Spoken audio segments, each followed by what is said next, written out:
En tout cas, aujourd'hui, il fait beaucoup moins chaud, on doit moins plonger. Il fait encore chaud, en revanche, là où il y a encore du soleil.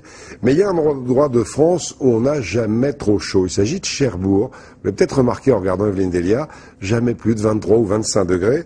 Et personne ne s'en plaint, bien au contraire, là-bas. À Cherbourg, Axel Cariou, Xavier Toby.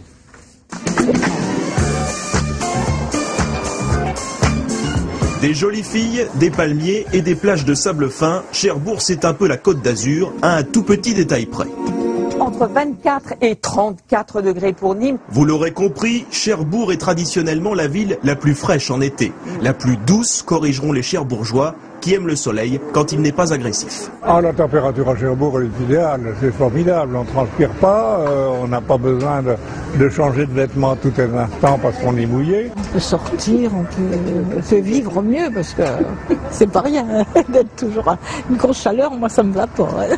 L'été à la Cherbourgeoise, c'est donc pouvoir courir sans risquer l'arrêt cardiaque tous les 50 mètres. C'est aussi tomber la chemise sans se ruiner en crème solaire. Mais méfiance tout de même.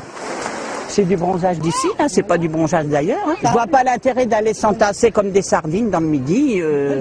Mais bon, bien sûr, il n'y a pas des 30 degrés, mais 30 degrés ici, les gens sont pas habitués, ils vont tous se trouver mal, là. Ils vont pas sortir.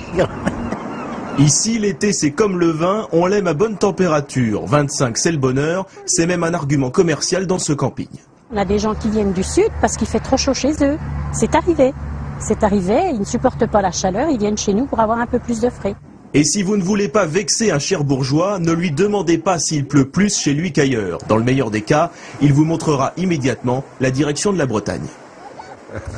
Ah là là, cette guerre